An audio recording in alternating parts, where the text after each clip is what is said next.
Урматтуу кесиптештер, кадырлуу устаттар жана сүйүктүү студенттер, күркүрөгөн сүрдүү жолборс жылын ийгиликтүү узатып, ыкчам, таза, сезимталдыгы менен айырмаланган коён жылын тоосуу алдында турабыз. Кирип келе жаткан жыл кереметтүү өлкөбүзгө тынчтык, оомат, стабилдүүлүк алып келсин. Жана элибизге токчулук, бакыт, ар бир үйгө ырыскы тартууласын.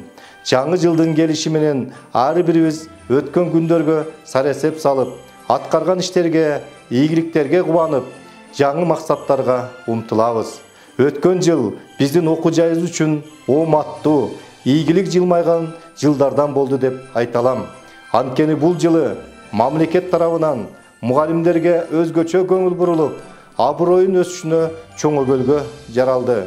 Анын катарында педагог адистерди даярдаган Ош мамлекеттик педагогика университетинде да потенциалы бир топ жогорулап, жылдан жылга коом алдындагы кадырыбыз өсүп, педагогикалык университет катары чоң озуйпабыз бар экенин, алдыда абройлуу иштер күтүп жатканын дагы бир рет аңдап, сезе алдык. Профессордук, окутуучулук жамааттын да көз кубантып, жүрөк жылыткан ынтымагы бийик белден, түйшүгү көп жолдордон алып өтүүдө. Биз эмгек жамаатыбыз менен абдан чоң ийгиликтерди биргеликте багындырып, студенттерибиздин жетишкендиктерине да сыймыктанып турабыз.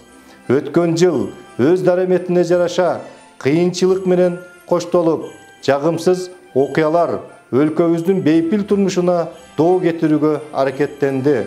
Анын баарын биз ынтымагыбыз, камкордугубуз аркылуу жеңе алдык. Кадырман кесиптештер, алдыда келе жаткан жылдар бизден чоң жоопкерчиликти талап кылат. Бул жылы да ар бир кызматкерибиз, студенттерибиз амандыкта, ийгилик үстүндө болушсун. Профессионалдык деңгээлибиз өсүп, прогрессивдүү жетишкендиктер арбын болушун каалайм. Кылымга тете мезгилди баштан кечирип келе жаткан куттуу окуу жайыбыз педагогдорду өстүрүүдөгү тажрыйбасы мол боло берсин. Өлкөбүздө береке көп, жакшылык арбын болсун. Кирип келген коён жылы дал өзүндөй сүйкүмдүүлүктү, ыкчамдыкты тартууласын. Жаңы жылыңыздар менен!